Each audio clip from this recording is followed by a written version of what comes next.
Yes, I am a nationalist because the alternative is to either be an anarchist or an empire pursuer. If it wasn't for the United States, nation states, to defeat the empire of Nazi Germany, that would be unhealthy nationalism in the form of empire. We simply are a people that have a gratitude to God who forms nations, for the territory we've been given, for the language we have in common, for the history that we share, and for the faith that is part of our common culture.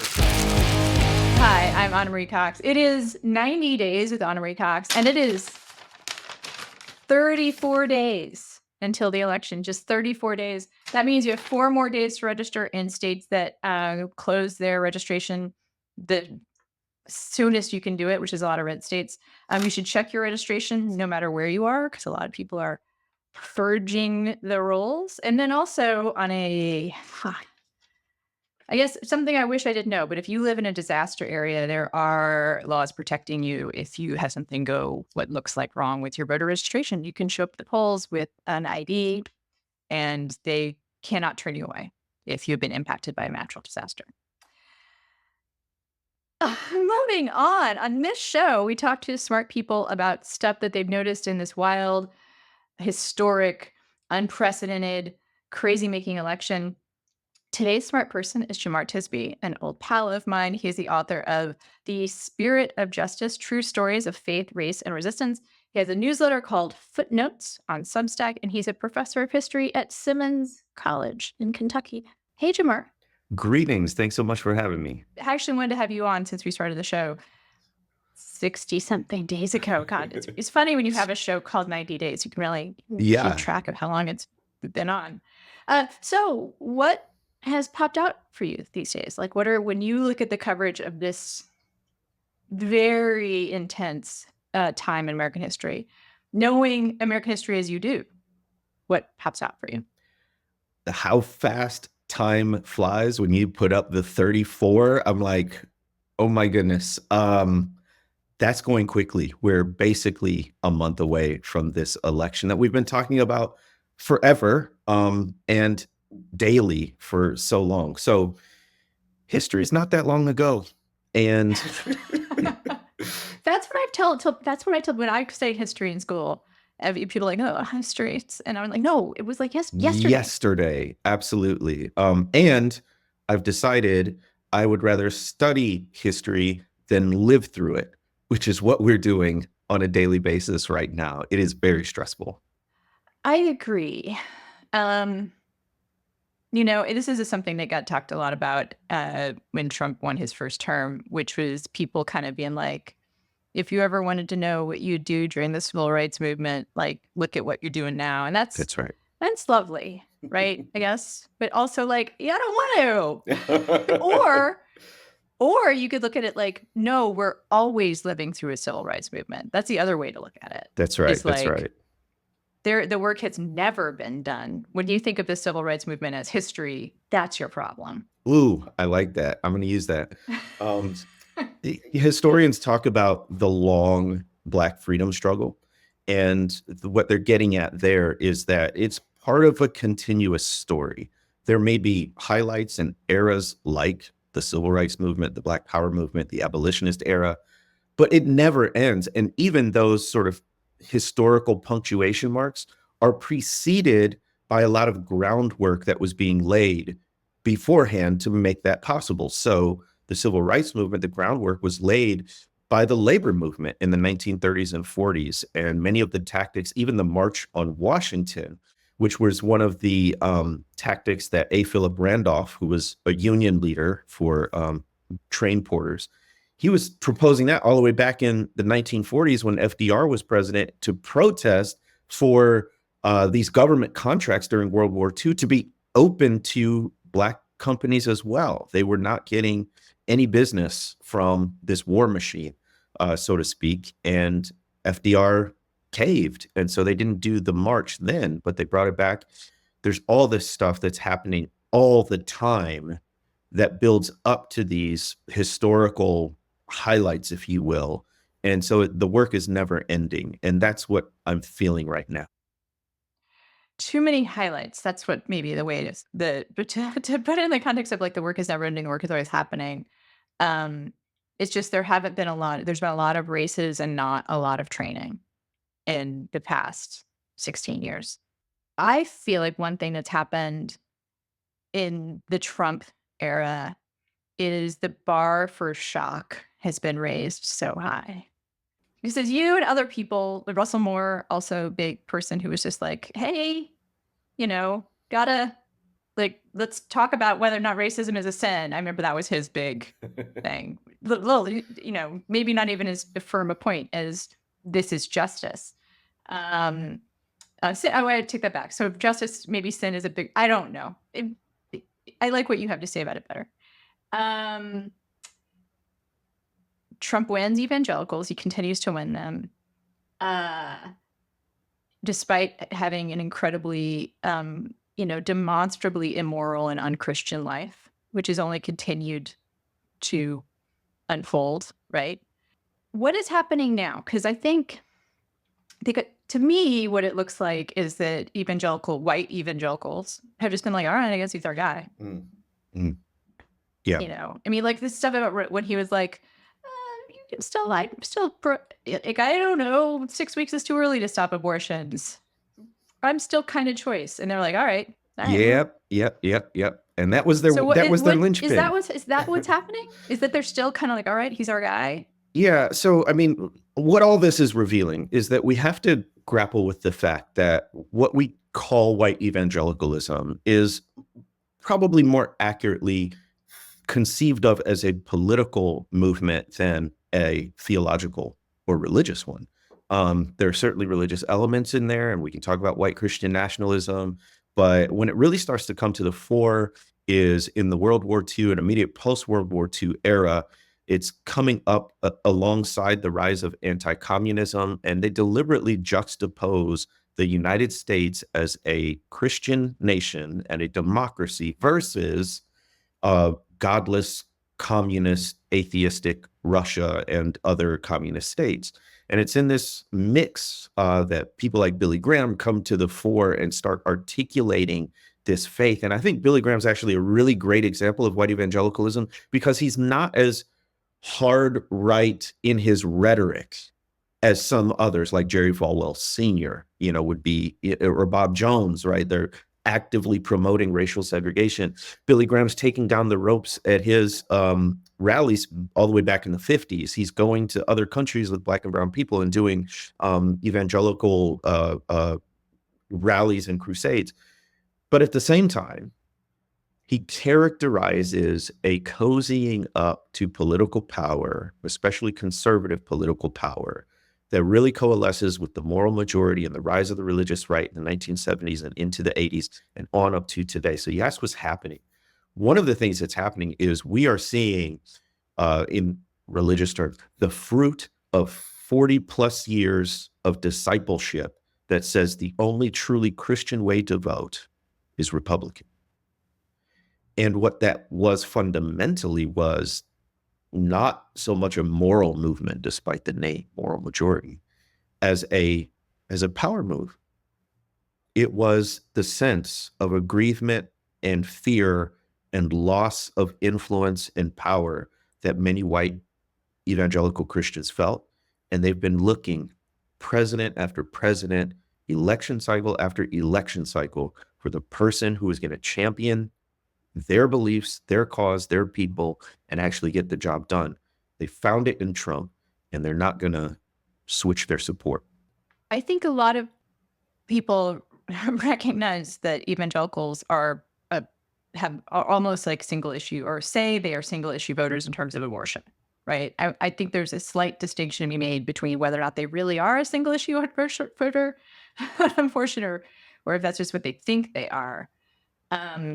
And there's a lot of really good history out there about how that has not always been the case, that evangelicals and American Christians have not always been anti-abortion, that for a long time was in the Southern Baptist Convention, that it wasn't even mentioned for a long time. And then it was mentioned like a relationship between woman and her doctor or something. Anyway, history's fascinating. Abortion's a relatively new thing.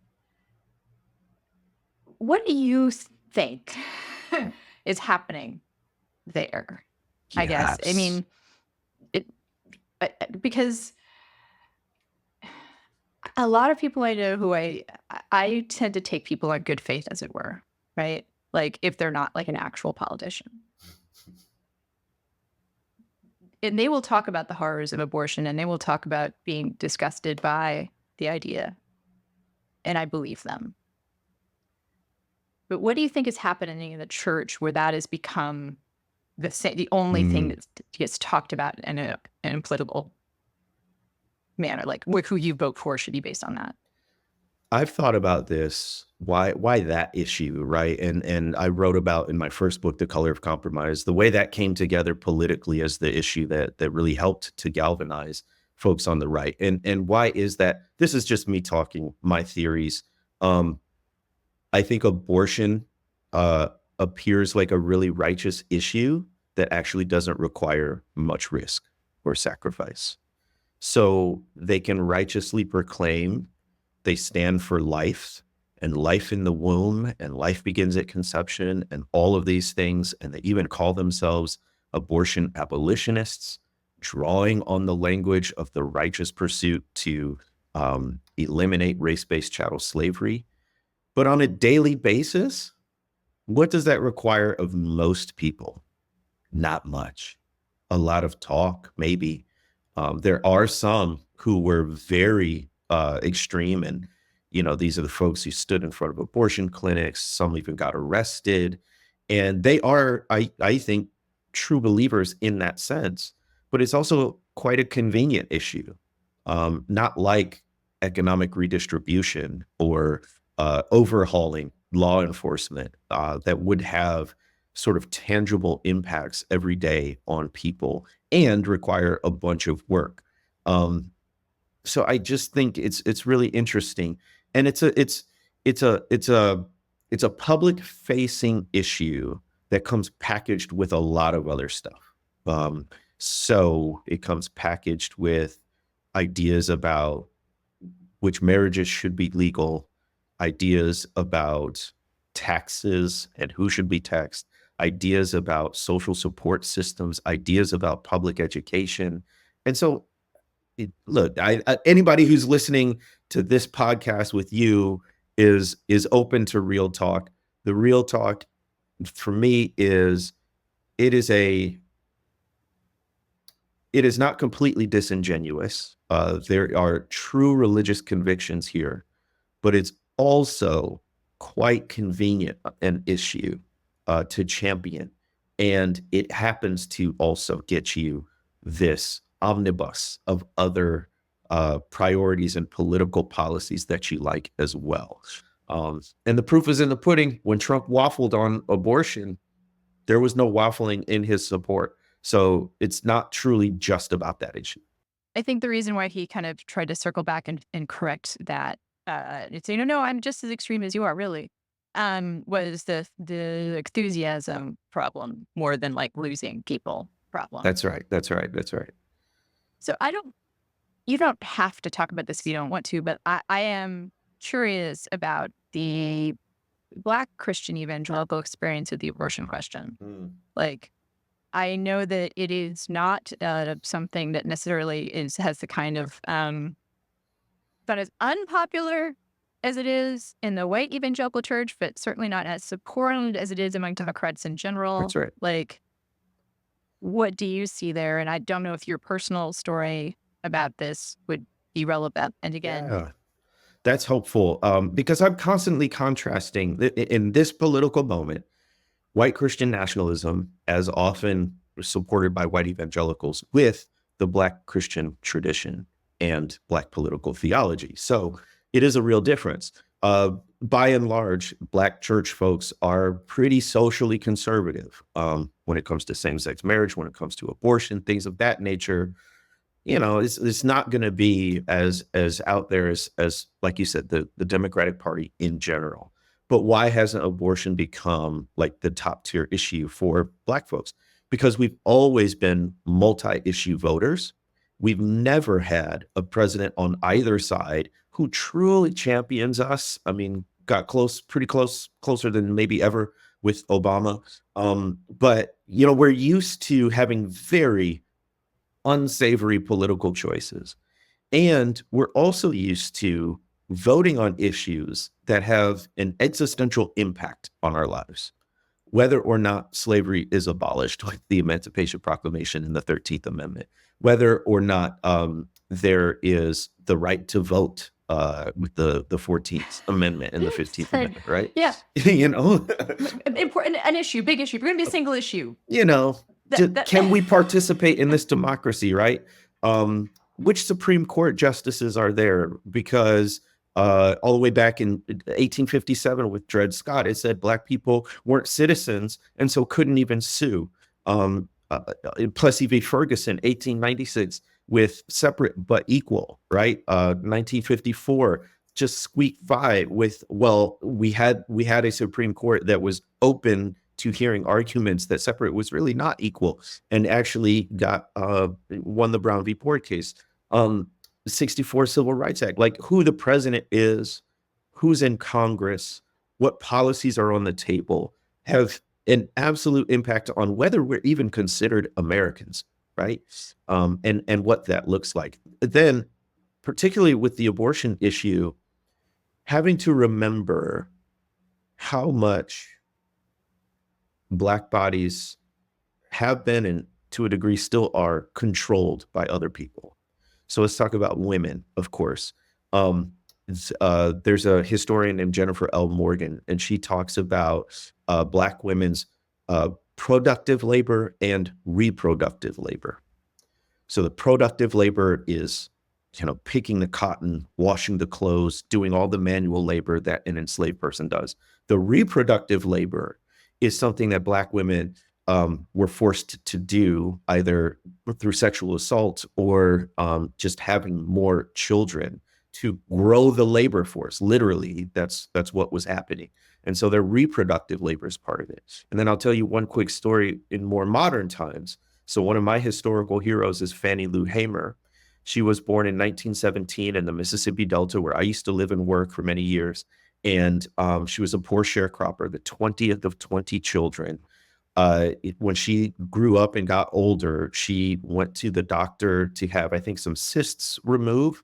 And she had what was called at that time a Mississippi appendectomy, which was really a hysterectomy. And the doctor removed her womb without her knowledge or consent. It wasn't until after she woke up and someone else told her that she found out. And I can't imagine coming from a family of 20 children and then not being able to have any children of your own. And so when we talk about control of Black bodies and women having autonomy over their bodies, that history, especially with Black women, is also coming into play in the political calculus of people in the present day. So what I hear you saying about the Black Christians' experience of voting issues versus those of white Christian Americans, just white Americans in general, is basically it's a more sophisticated understanding of politics on some level.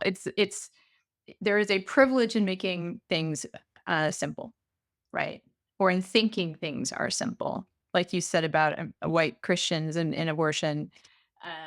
It feels like it's simple to them, but there's just so many things but baked in to pro-life that they get to pretend it's simple. Whereas for Black Americans, there is a calculus that is born of centuries of oppression, right? And the ability to see abortion as just one saying in a complicated constellation that unfortunately they have to navigate almost every day. Mm-hmm. Right? What else? So, I mean, again, and I'm not even an expert on this issue. I'm viewing it historically, and I'm viewing it as someone who's very interested and concerned about our political landscape at the moment. One of the things about abortion is that I would say most people, but certainly Black people, recognize there's a whole bunch that goes into this really critical, personal, important decision, right? So in the Black community, is there a good social support system because of historic wealth inequality.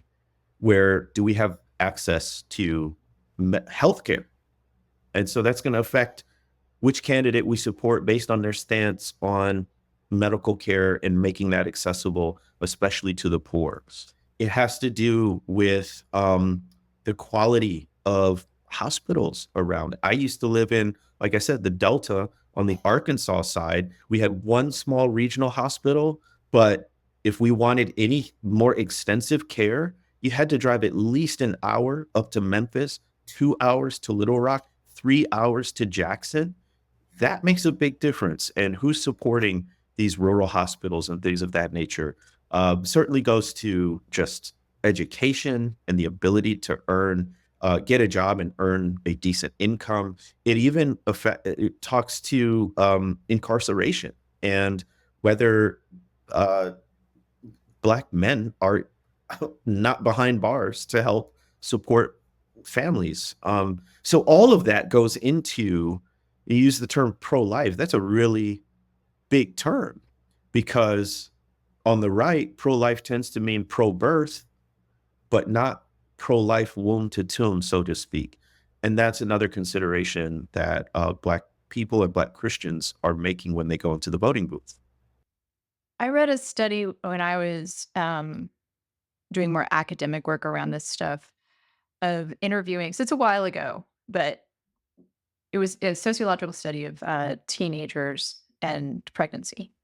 And there were a fair number. It was sociological, it's qualitative, not quantitative, but they did interviews with young women who had chosen to not get abortions. They were sort of to the extent they had a choice, right? Um, and one of the considerations was actually just wanting to feel stable, and that a child would help them feel stable because there was so much else in their lives. It sounds counterintuitive to people who come from privileged, I think, where stability is, there's a lot of stability in a lot of different things. But a lot of these young women were like, I don't know what else is happening in my life. This child's father may not stay in my life. My own parents, I have one that's, I know I will have another one I don't know, our housing situation. Like these seems like to a privileged person sound like reasons to not have a child. But I don't know. I think that kind of, I started thinking about that when you started talking about all of the different reasons to have or not have children being more intelligible to someone without that generational stability. Um, I think it's still something that maybe we, with more privilege, need to think about the choice side of it still. We're not just like supply abortions to people who want them. And also the people on the right, on people who say they're pro-life, need to think about where else is that child going to get stability? Child, like 16, 17-year-old, that's a child, right? Mm-hmm. Absolutely. Actually, it coheres a lot with my experience because in the Delta, I was teaching at in a low income, high poverty setting with a lot of, I mean, our students were 98% Black, right? And so many teenage girls having children and celebrating it. Like it's almost a rite of passage kind of a thing. It wasn't like pearl clutching, oh my stars, how could you get pregnant at such a young age? It was very frequent and very common. And you speaking to the measure of stability, I think I even heard one of our students say, well, I know this child will love me and I'll have someone to love. And it was kind of bracing to hear, but also on a visceral level, you begin to understand why. So all of that. And then in addition, there's the contradictions of what conservatives say they want and how they're acting. So what they say they want is small government. But the way they're acting on a lot of different issues is a very intrusive government. Nothing more intrusive than the government being in the doctor's office with you and your doctor, right? So I think that's another consideration that folks are thinking about. So I know that you are thinking a lot about the white nationalism or Christian white nationalism and rearing its head in this election. It's been codified in Project 2025. In fact, like, might as well just say. I love they did that. I saw this.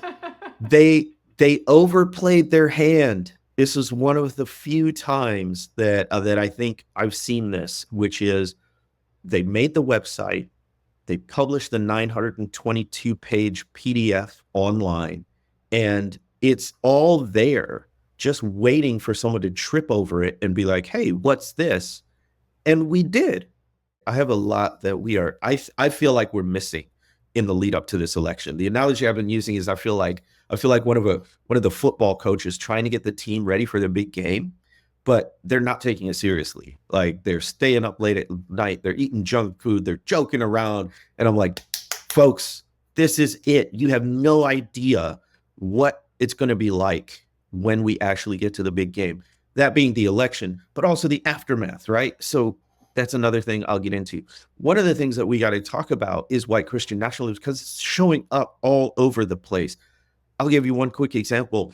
Back in 2020, after 126 years, the state of Mississippi finally, the state of Mississippi, white politicians in the state of Mississippi finally got the courage to change the flag, which, if you remember, had the Confederate emblem in it. Last state in the Union to have that. They finally changed the flag. It's actually got these beautiful red, gold, blue colors, magnolia blossom, all of that. And it says, "In God we trust."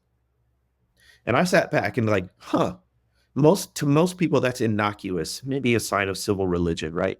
But knowing who it came from, Republican legislators in Mississippi, I knew that was much more extreme. It was a hint and an indication that they wanted to install a fundamentalist form of Christianity as almost a state religion, basically a state religion.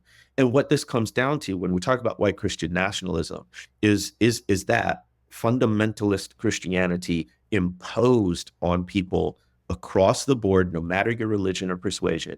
And two is Christian privilege. We don't always use that term, Christian privilege. Think about white privilege, but it's similar sense, right? So the idea that you can theoretically be of another religion or no religion at all, but in practice, if you identify as Christian and a particular type of Christian, you have privilege. And that's what's going on with white Christian nationalism, wanting to install this authoritarian, impose my view of morality on all people, and make it so that even if Christianity is not the official state religion, which I'm not convinced they wouldn't make that it functions that way. And if you don't identify as Christian, then you face a lot more obstacles. So I'm talking about that in a talk I'm giving as we record this tomorrow. But what's significant about the talk, where I'm defining white Christian nationalism, talking about how it shows up in our politics, is it's sponsored by my school, Simmons College of Kentucky, which is a historically Black college founded in 1879 in Louisville by a group of Black Baptist ministers. And I am interested to see how it goes because, in my view, not a lot of Black Christians have used that term, white Christian nationalism.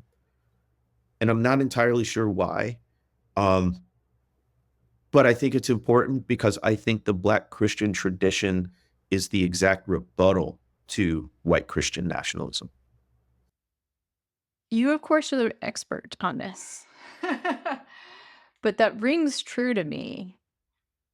What I was also thinking about when you talk about Christian supremacy is the way that it's taken generations for some of us to realize that our language is filled with othering.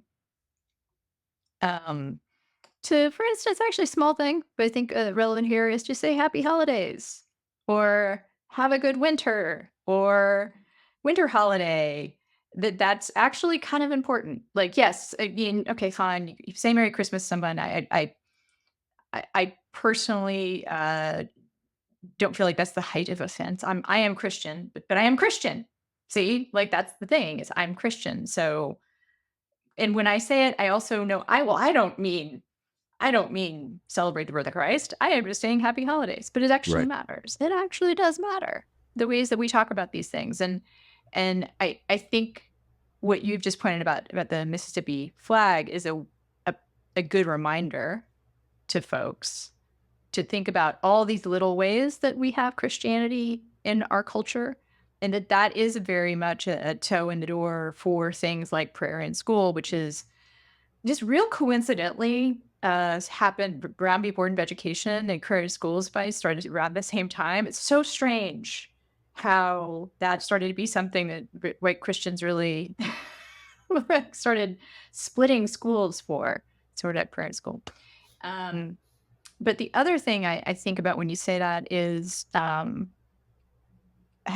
a lot of Black liberation folks that I've read talk about the commitment of Black Americans to the American project being much more, having to be much more full-throated and paid for in blood, in a way that white Americans' commitment to the American project is not. Is that? Yes. I teach history classes at Simmons, and one of the things I take great care to emphasize to undergrad students is that Black people have fought in every major war in U.S. history, even before it was called the United States. And there has been this centuries-long effort to prove that we are real Americans too, despite the fact that a lot of Black families were here before white Europeans immigrated to the United States in different waves. So we've been here just as long, if not much longer, than a lot of people considered white. And also, I mean, Juneteenth is a really interesting case study for this, right? So in particular, the Juneteenth flag, which there is an official flag for Juneteenth. And it's this starburst. It's a nova, multi-pointed star, white star in the center, because a nova symbolizes like a new birth kind of a thing. There's a white field on top and a red field on bottom, and in the middle, the line is curved, separating them, which represents a new horizon of possibilities, right? But the colors are important. The colors are red, white, and blue. A lot of people use the Pan-African flag, which is green, black, and red on Juneteenth. I actually don't think that's the best flag to use because it represents universal African diaspora. Juneteenth is a very United States elimination of race-based chattel slavery historical thing. But the use of red, white, and blue is purposeful because those are the same colors of the US flag. And the idea of using red, white, and blue on the Juneteenth flag is to say, we're Americans too. We are just as patriotic, not nationalistic, as anyone. And we should have the full rights and privileges that go with being full Americans, so to speak. So that's always been the effort and the pursuit. Fannie Lou Hamer, and her famous testimony at the Democratic National Convention in 1964, ended her testimony by saying, "Is this America? Is this truly the land of the free and the home of the brave, where people are entitled to life, liberty, and the pursuit of happiness?" And she's juxtaposing that to the abuse that she suffered, to the fact that they're there because Mississippi continued to send an all-white delegation, despite the fact that the state has the highest proportion of Black people of any state in the Union.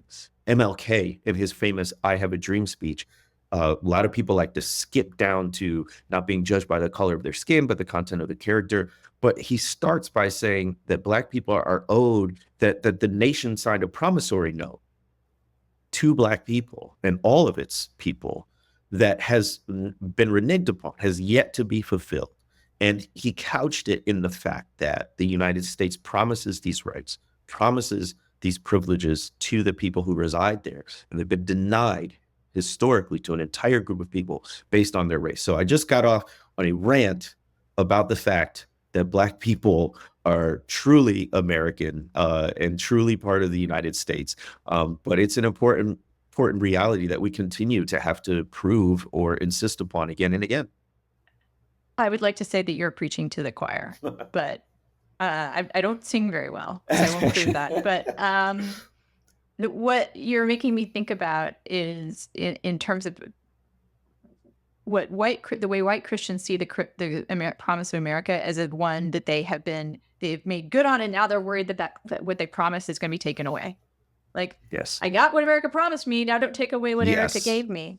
And what Black Americans and a lot of other marginal people who fight for American rights are like, no, let's expand the promise. Yes. Let's expand the promise. Let us keep giving to more and more people a bigger and bigger gift. And that's the American dream, is to make the promise bigger. Yes, you absolutely hit it on the head. Is this is why I juxtapose white Christian nationalism to the Black Christian tradition. When white Christian nationalism wins, it narrows participation. It narrows who counts as American, who can vote, who has certain rights. When the Black Christian tradition wins politically, it expands rights. It expands civil rights. It expands voting rights. It expands opportunity. And that's a big difference, right? There was this in remarkably illustrative race for Arkansas governor back a couple of years ago. So Sarah Huckabee Sanders won. She was Trump's press secretary for the first 2 years. But she was running against a Black man named Chris Jones. Now, they both ran what I call faith-forward campaigns. They were both the children of ministers, preachers' kids. Chris Jones was a licensed minister. He also had his PhD from MIT, not a slouch intellectually. And he's running against Sarah Huckabee Sanders, But I'm just like, sorry, Black excellence is not enough, I guess, huh? Not even close. Not even close. And Sarah Huckabee Sanders won handily because so much of her and white Christian nationalist platform is they want to take away what's rightfully yours. And the idea that if others gain, I must lose, this zero-sum game. And this fear that if they win, the nation or knew will go down the tubes. So we must win. Otherwise, we'll lose the country. Versus a message of what has historically been promised to us has not yet been delivered, but we can deliver on that promise.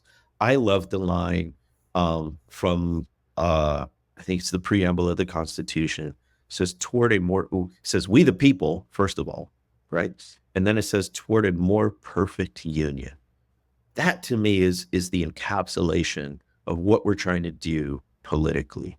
It's not that we'll achieve perfection.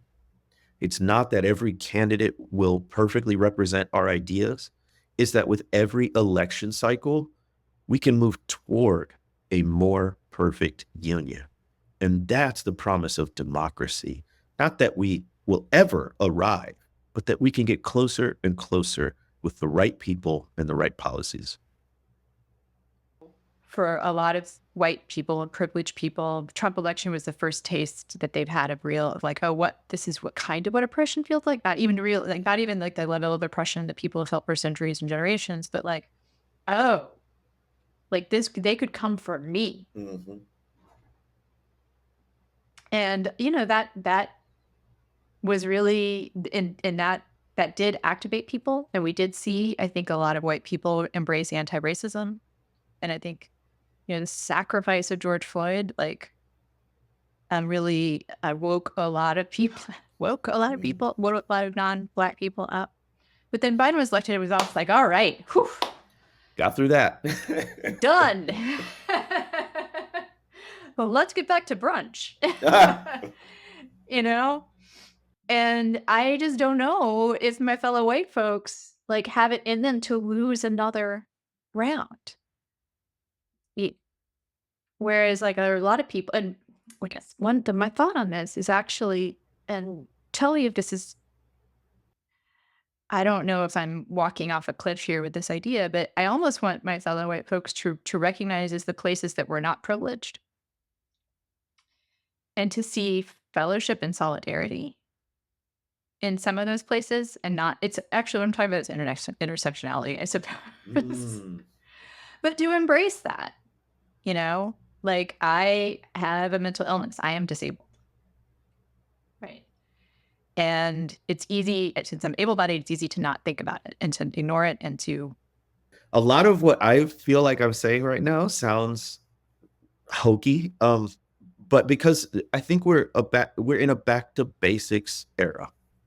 So quick caveat, when I talk about hopelessness, I'm certainly not talking about a mental health issue, talking more about No, I think politics, right? they're parallel. They are. And politics affects mental health. Mental health affects politics. Absolutely. Have you felt, I mean, we're just so on edge right now, I think, as a culture and a nation, and still reeling in many ways from COVID, which 1 million people died just in the US, and we never really reckoned with that. So anyway, we're dealing with a lot.